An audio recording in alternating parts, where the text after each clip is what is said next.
That is exactly what this has created. As a result of all these different proteins aggregating, now it's going to take a straw that's created and it's going to drive it down mechanically into the attacker. What happens is these attackers are surrounded by liquid, okay? And through osmosis pressures, instead of everything, the guts inside bursting out through the straw, quite the opposite happens. Water flows into it and blows this guy up from the inside out.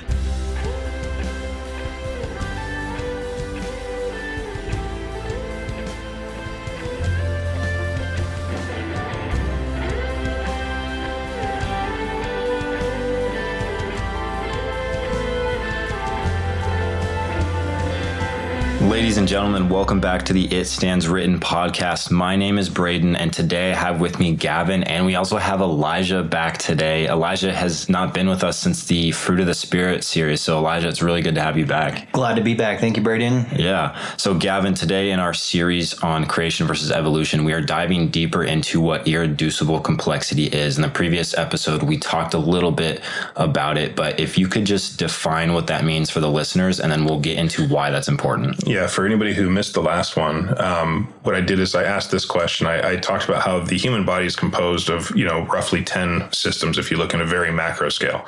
Endocrine and epicrine, You have your muscular, your skeletal, you have your digestive, reproductive, all these different things, nervous system.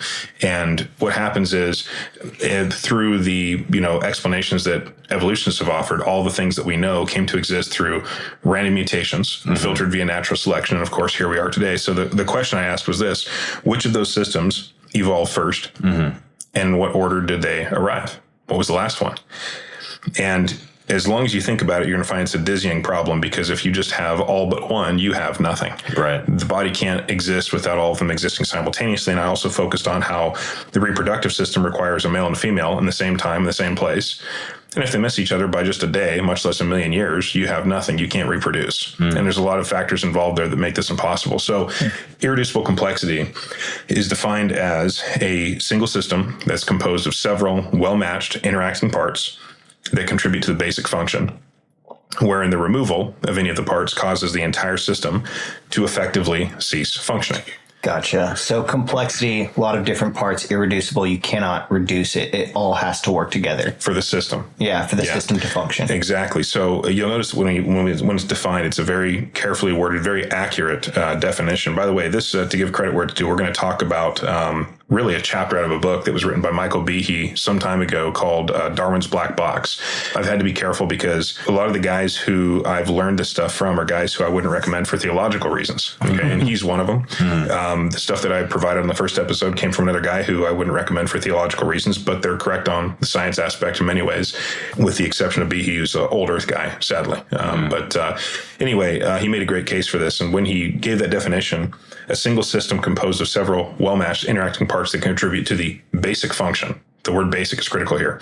What he means is the minimum requirements for this thing to work. And the example we used yesterday or the other day was actually one that he gave in his book also, of a boat that has all the things you need to escape an island that you're stranded on, except for when you start the engine, you're upset to find out that the propeller only turns at about a revolution per minute. And it's not enough to accelerate because the gear ratio was incorrect. And so ultimately, they can't just be well-matched interacting. They have to be able to contribute to the basic function. And there's not enough thrust in this case for it to move forward. It's just going to be driven by the waves, kind of like somebody who doesn't study scripture. Okay. Right. So the other thing is, it only has to be something that it says wherein the removal of any of these parts causes the entire system to effectively cease functioning. It's related to the idea of it being basic. So there are things you can remove in your body. You can live without arms and hair and eyes, right? There's a lot of things you can get away with, but you get to a point pretty quickly where you realize it can't be reduced any further. And there you have an irreducibly complex system. So we're going to talk about biochemistry tonight. And some of the stuff I'm talking about, it immediately calls to question, how can this be known? How does anybody know what these extremely complex shapes and proteins, micromachinery, are actually doing, what they look like, because they're so incredibly small? And the answer is there's a lot of different ways they do it. One of them was through, I think what people are probably most familiar with is a scanning electron or scanning transmission microscope, something like that, okay, which has its burdens and its benefits too. It can see very small things, but of course it also destroys its subject in the process. It fries it. Then you've got X-ray crystallography, which is for getting even closer. And basically you can crystallize a molecule and shine x-rays through it and get a pattern on film behind it. And then you can kind of work backwards from what you find to see exactly what it was shaped like. Basically, the interference pattern that it creates can be used to elucidate what the actual shape is. And then you've got more high-tech ones called NMR. Sometimes these are used in conjunction with one another because they're having maybe a particular angle or feature it's hard to, figure out. But NMR is kind of the top of it. That one, you don't even need a crystal. You can actually suspend it in a fluid and still get the shape you're looking for. Mm-hmm. So the nice thing about being able to research these things is that someone else has put in a ton of work, and all we have to do is simply read about it, and these things will glorify God. So we're going to talk about the immune system and how it's irreducibly complex. And we're going to try to imagine, like every other evolutionist who uses only their imagination for everything, how in the world this could have come about by itself. Mm-hmm. So the way that the immune system works is like this. You could argue that its first layer is simply your skin. Right? Something that's trying to keep a barrier between you and an invader. Mm-hmm. If something gets beneath the skin, that's where the immune system actually kicks in and has to do its job. Mm-hmm. The thing is, it needs to be discerning as to whether or not what it's trying to kick out or destroy is something that belongs there or not, because you're made of trillions of cells and we don't want it attacking you. Right. And if it did that, you've got some serious problems. MS would be one example. Some of these things, if you survive them, you might be blind when it's over. Really horrible things if the immune system turns on you. Yeah. So the identification process starts with what's known as antibodies. And antibodies are a protein that looks like the letter Y. Okay, it's almost like the handle of a fork with two prongs sticking out. And if you cut it down the middle, they'd be symmetrical.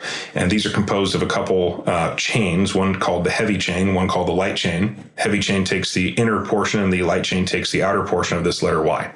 And if you zoom in on the very tip of the prongs, they have what are known as binding sites. Okay, now the binding sites have various shapes. And if I could underscore the word various, it is millions on billions on trillions of different shapes that they take, each antibody virtually unique from the next one. And these shapes are somewhat complex. Sometimes you'll have an oily patch that would bond to other oily things. You'll have something that has a positive charge or a negative charge, a divot, right? A bump, a rounded edge, a sharp edge, whatever that thing is. And it's symmetrical on both ends. And there's so much variety in them that they are almost certain to conform to a molecule of virtually any shape.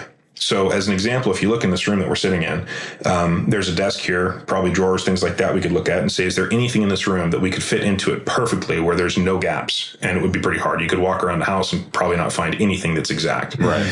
And what happens is, since the immune system doesn't have eyes, it has to work by feel. And the feelers, or the fingers, are the antibodies that are reaching around through the body and trying to find and feel for something that possibly doesn't belong there.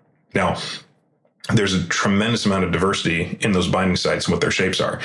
And imagine for a second that Elijah sneezed in your face and he's sick. Okay. Mm-hmm. And through your eye, something entered that doesn't belong there. All right. But that particular bacteria that he entered to your system only fits the shape of an antibody that happens to be floating through your bloodstream down near your toe somewhere. And as they do laps through your body, this thing that he sneezed into your face is duplicating over and over at a rapid pace like a Trojan horse. Now you've got millions of them. The question is, will they ever collide with this other antibody that would conform to it perfectly? So does it store a copy of that antibody somewhere in the body, and then once it needs it, then the immune system makes duplicates? Yeah, so that's actually the process that comes in the next segment. You're just a step ahead of it. And that's actually about antibody diversity. Right now, we're going to talk about something called clonal selection, but we're almost there. So, And then one more question, because you said that molecule could be anywhere from the top of your head to your toe. So does it store the antibodies all throughout the body? There are trillions of antibodies all throughout the body that are floating around. All different ones? All different. Interesting. Trillions, plural. Gotcha. On the low side, billions, plural. Gotcha. Okay? And they're floating around. But the thing is, since they're all dissimilar from one another, it's very rare you'd have two that are exact. Doesn't really matter. At least floating around without being activated to make more of the same variety.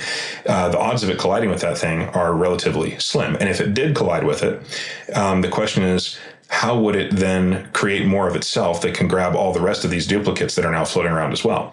So the origin of the antibody is the B cell. And the B cells, to remember where they come from, B for bone marrow, that's where they come from. That's not what it stands for, but that's the easy way to remember it. Yeah. The antibodies don't always float around detached and by themselves. In fact, They don't float around detached unless they are specifically told to. What they do is they float around connected to the very B cell that created them. And at the bottom of that Y, not the fork end, but the opposite end, there's an oily tail that's coated to keep it connected to the B cell that created it, because the oil of its tail is going to conform to the oil that's in the membrane of the B cell, and now they move around as a unit. So the factory that made it is floating around with the antibody that it created. When it comes into contact with one of these bacteria that it's trying to get rid of, it's going to bind to it. And of course, only if it's a perfect binding. It has to be so perfect, it's unbelievable. When it does, it's going to absorb that foreign enemy into itself and create a small, what they call like a taxi cab, is the description that Michael B. gave it. Basically, it's going to wrap it in a membrane, draw it down into the B cell. In the B cell, it's going to be lacerated into pieces, and something called an MHC protein is connected to it, where it's then vomited back up to the surface of that same cell that it just went into. When it makes it back to the surface, something called a helper T cell comes along, binds to the B cell, and has the job of seeing whether or not that MHC protein that's now connected to the lacerated version of the attacker is a good fit or not, to determine whether or not this thing actually belongs in your body or not. It has to differentiate between, say, a blood cell that belongs there and a bacteria that did not. If it determines that this is something safe, that's the end of it. Releases it, things go about their way. But if it determines that it's something that doesn't belong there, the T cell is going to excrete something called interleukin. And interleukin is going to contact the surface of that B cell and set off a chain reaction all the way down to the nucleus. And the signal that it's sending says, duplicate fast, make millions of yourself, because we have a huge problem here. We have no idea how many there are. So what happens is the new B cells are going to produce that exact same antibody that it had at the surface. But the difference is these new ones are going to detach it so it can now float freely and find its way about to catch all the foreign invaders. The new B cell is known as a plasma B cell. Okay, so that's what we call clonal selection. The idea of an antibody being able to clone itself and make millions more to go find however many invaders there are out there floating about there making you sick. So now let's go to your question a moment ago. Do they have a memory? Where do they come from? How does this exactly come about? And really, this is kind of like the prequel, if you will, to clonal selection. And after you understand it this way, you'll see why Michael B. he actually put it in the same order that I'm describing it. And it works like this. There was a experiment done some time ago where a rabbit in a laboratory was treated like a rabbit in a laboratory. They were going to stab it with something that would introduce to it something that scientists believe it had never seen in its history and its ancestors' history. And what it was a, say, not naturally occurring molecule, something that a chemist would have to create in a laboratory and then attach to a protein, inject the rabbit, just for fun to see what would happen. Because the theory is, if this has never existed throughout antiquity, however long that is, give it 1 billion years, I don't care, still, that would be wrong. But there should at least be an attempt. You would ask, it's basically this. You would say, okay, how does it know to grab onto something with a unique shape unless it has seen it once before? It shouldn't be able to, is the answer. But to their amazement, an antibody came along and conformed almost perfectly to this foreign invader, and the immune system went on full attack mode. And they go, how in the world is this possible? So there was a lot of theories. They said, well, maybe the binding sites of the antibody are flexible, like the antibody, okay? And so they just kind of glob onto it and then somehow solidify once they have found the target. That's not it. There was a whole bunch of ideas. Here's what it turned out to be. The diversity of antibodies is so great that it can't be explained with the limited, although vast, gene code that we have. There's not enough coding space there in sequence to possibly make all of the variation that we see. And they go, how in the world is it doing this? How are these B cells so unique and different that they can catch things that we know this thing has never seen before on the first try? Well, the way it works is like this. Inside the B cell, there are a segment of genes that are divided into 4 different units, okay? And in unit 1, it's really a cluster, we'll call it a cluster, of 250 genes, okay? In unit 2, there are 10 more. In unit 3, there are 6 more. In unit 4, there are 8 more. You don't have to commit this to memory. No test, guys. But what it does is it's able to seemingly at random select from those 250 genes in the first cluster, just one of them. It pulls it out, it cleaves it from the rest, discards what's not going to be used, and then binds it to one of the 10 variations in the second cluster, seemingly at random, and it puts them together. And then it does the same thing with the third cluster and pulls one of those 6 and connects it to the first 2. Now, if you look at biochemistry and how cells operate, it's a very exact process. Things go back in the right place all the time. You get mutations if they don't, right? These things have to be exact. There's even editosomes that edit the process to make sure that information hasn't been added, subtracted, lost, whatever the thing is, right? It's a very exacting process. This one isn't. This one is quite different from what you would expect to find. When it recombines these genes, it actually gives them a little bit of a shuffle so that they don't recombine exactly. You might lose 1 or 2 or 3 amino acids because some of the sequence is on the DNA has been pushed out. In other words, it recombines them sloppily on purpose so you have even more variety in the outcome. Okay. Once you've got those 3 together, not the 4th one yet, it takes them and it creates a copy of them in the form of RNA. And then from the 4th cluster, it's bound to that new RNA cluster, and you have another layer of, another magnitude, you might say, of diversity. So if you take, for example, 1 in 250 options out of the first, 1 in 10 of the second, 1 in 10 of the sixth, and then each of those sloppily recombines in such a way to have a factor of almost 100 more combinations, and you multiply it, you're over 1 million combinations already in a very small space. And that just describes the binding site information that's necessary for the heavy chain, not the light. So, and throughout that process, the goal is what? The goal is to create a unique tip, a unique binding site that's going to be able to catch on to something that the body has never seen before. So it's just at random, though? Seemingly so. But it's a very, very refined process to get a outcome that looks just like this one. What happens is the heavy chain and the light chain are bound together. And when they are, now you have all the layers of diversity that made the first one combined with all the layers of diversity that made the second. And you have almost 1 trillion different combinations out of some gene code that really had about 400 units total. So because there's an operating system in there, not all proteins code for for proteins. Not all genes code for proteins is what I meant. Some of them are operating system things. Go here, go there, deliver this, identify that, whatever the thing is, right? And in this case, a lot of it is the OS telling it, hey, I want you to recombine these things sloppily, grab a couple here, do a couple things there. There's even molecules that have to bind these things all together, to cut them, to cleave them. And each one of these has to exist to make this work or the whole thing falls apart. So once you have all the recombination done, you've got an antibody diversity that is sufficient to grab onto something that no one in your ancestry has ever seen before, something that maybe has never been created in the universe's history, and it still has a good chance of binding to it. Now, beyond that, what it can do is, as carefully fit as it already was, I used the word perfect earlier, and nothing's perfect this side of heaven, but this is about as close as you're going to get.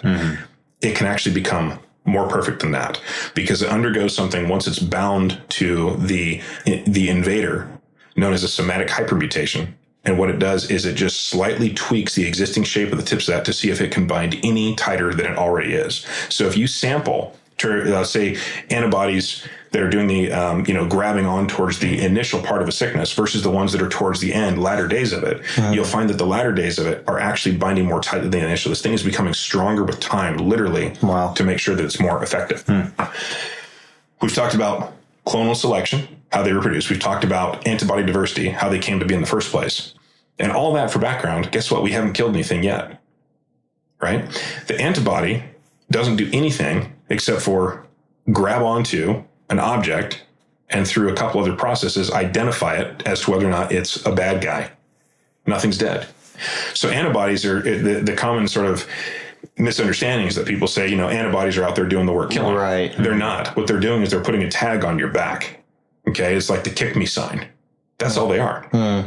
So how does it kill? Well, there's a third segment. The third segment is known as the complement system. Okay. The complement system complements the rest of it in finishing the job. And this is the one that's violent. Now, brace for impact, because I'm going to read to you guys. I had to take some notes from this. I once had this committed mostly to memory, but it's been a while. And the point here is that this is extraordinarily complex. I'll explain to you how this works. The first step is this. Once we've identified, the immune system has identified something that doesn't belong there. With the antibodies. With the antibodies, and particularly the ones who have the detached tail on them, so the detached oily patch at the end of the tail, they float around and grab onto stuff. Those particular antibodies are saying, I got a problem here. They have to collide with something called C1. C1 is another chemical that basically is a recognition unit. Okay. It says, hey, we got a problem right here. I recognize that. It's time to get busy killing this thing. And C1 is broken down into a few pieces. Okay. It's a bunch of protein chains. C1Q, C1R, C1S is what they're called. And what they do is they bind to the antibody, which is then bound to the cell. And these arrange around one another, kind of like if you were to twist, almost like a braid, right? These three things together into a pole. And at the top, they have these kind of Medusa head looking things. Yeah. Okay. What it does, C1R and C1S bind more tightly to C1Q. Okay. In other words, two segments bind more tightly to another once they have finally grabbed onto an antibody that says it's time to go. C1R cuts itself. It has the ability to cut itself. See, proteins are molecular machinery. They do very complex things. It actually cuts itself. And once it's done that, it creates something that's known as C1R activated. Okay. When it does that, it has the ability finally, after it's been cut, to cut C1S.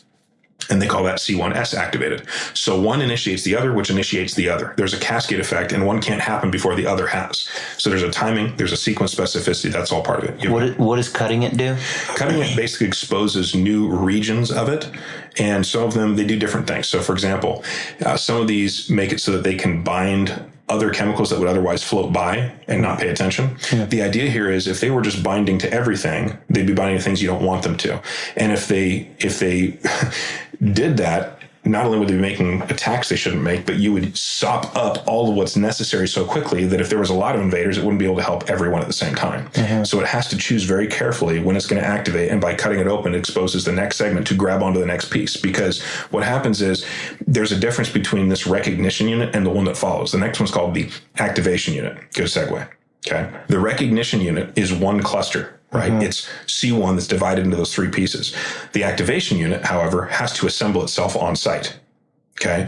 So when you have all these things that you've now created C1S activate, okay, the activation unit comes by and it's composed of components called C2, C3, and C4. C1S will cleave C4. It has the ability, once it's been activated, to do that, but not before. When it does, C4 is exposed on the inside, and it's called C4b. The exposed portion has the ability to bind to other things that wouldn't bind otherwise. All of this is one has to follow the next.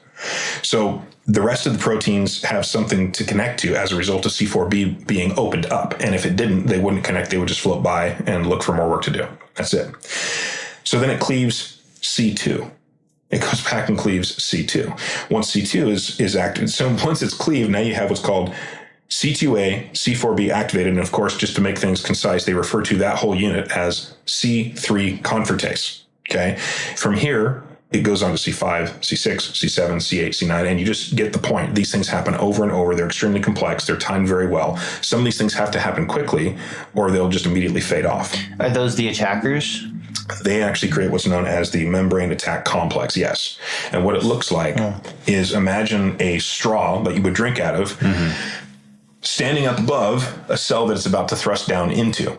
Okay. And so imagine kind of like you see a guy who's laying on his back about to be, stabbed with a sword in one of these medieval times kind of things, right? Mm. You got the guy on the mount over his chest, going to thrust it in. Yeah. Okay. That is exactly what this has created.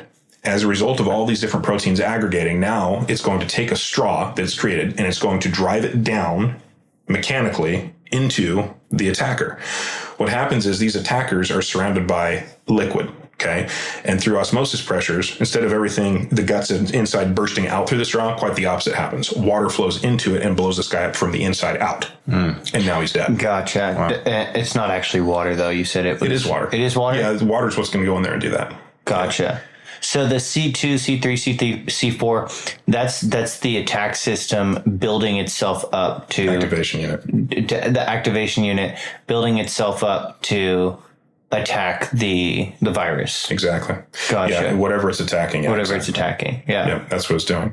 And so basically it requires a lot of moving parts to get this thing to die. So now let's just pause here for a second and ask ourselves, what part came first in this process? Well, it makes sense if you think about it, because it all happened over billions of years. That's the answer. Yeah. Thanks for joining the podcast. This will be your last. But clearly you're joking. The point is you need all these things. Now, what's interesting is a great example he used in his book is he said, without the diversity of antibodies, imagine if the FBI had a database that only contained the fingerprints of 2 people, but there's 100,000 criminals out there. What use is it? Answer is not much, right? It can't recognize the kinds of things that you need it to recognize to do its job effectively. You'd be overrun instantly and unable to identify anything that mattered. So without having all of these, you've got something that basically doesn't work at all. It requires a tremendous amount of diversity. And because that process requires so many proteins, the involvement of so many things timed just right, you have to ask yourself, if you were to isolate any of these three broad categories we talked about, again, the categories would be clonal selection, antibody diversity, and the complement system. Which of those three came first? If you zoom in on the three, which of the components within them came first? Which one came last? And in what order did they arrive in between? If you don't have a recognition unit, if you don't have an activation unit, if you have all those things, but you don't have clonal selection, you have nothing. Yeah, and the recognition unit wouldn't survive without the attack unit, so Exactly. so you can't have one before the other. They have a codependency. Exactly. It's basically this kind of symbiotic relationship where everything's got to be there and nothing works at all. This is a single system composed of several well-matched interacting parts that contribute to the basic function. Right. Now of course, wearing the removal of one of the parts causes the entire thing to effectively cease functioning. He wrote the book, I think, in 1995. And of course, it's garnered a great attack by people who offered no better alternative. Two of the things that come up, and I mentioned this last week, just in case somebody was chomping at the bit to try to disprove this, they're going to have a real hard time because there are only two sort of theories that we're trying to counter it, and they're both just duds. One of them is called co-option. The other is called acceptation.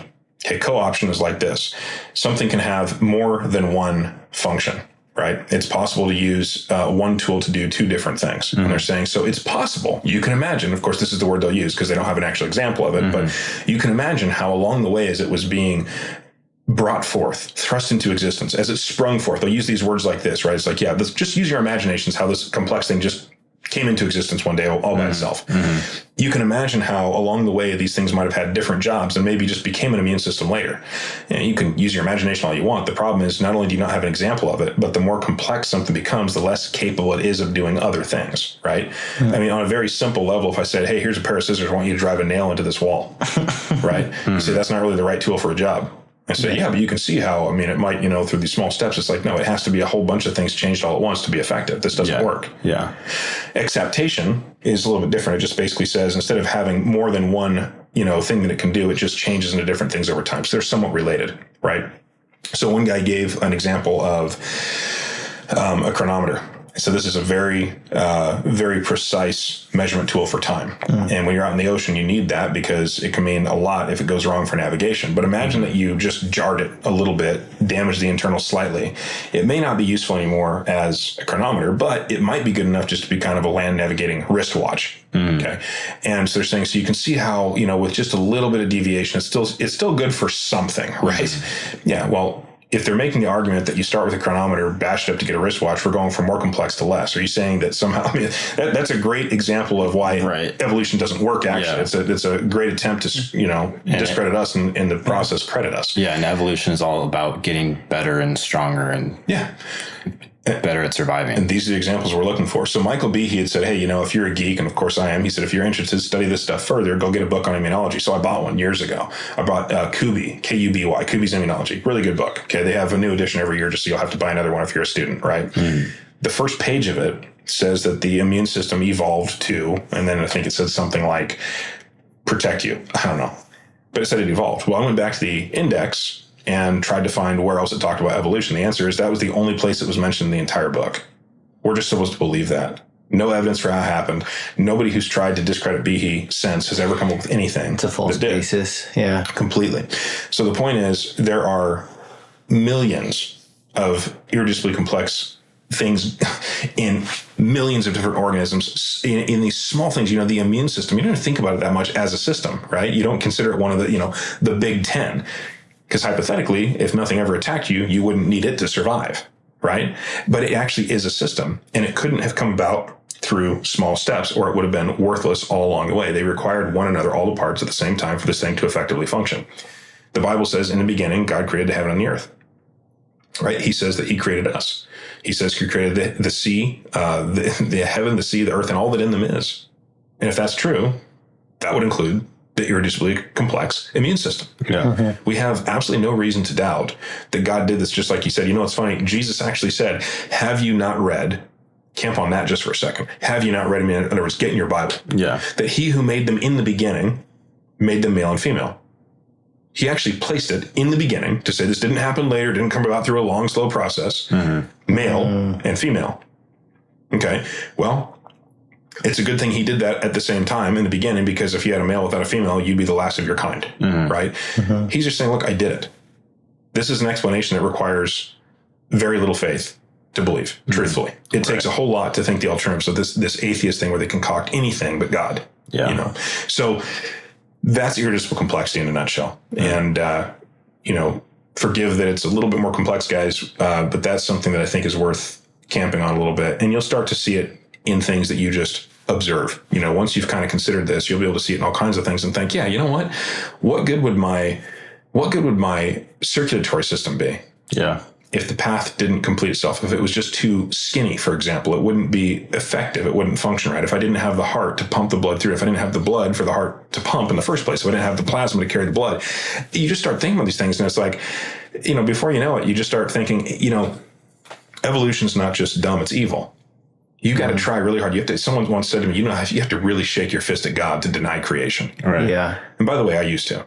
Yeah. The truth.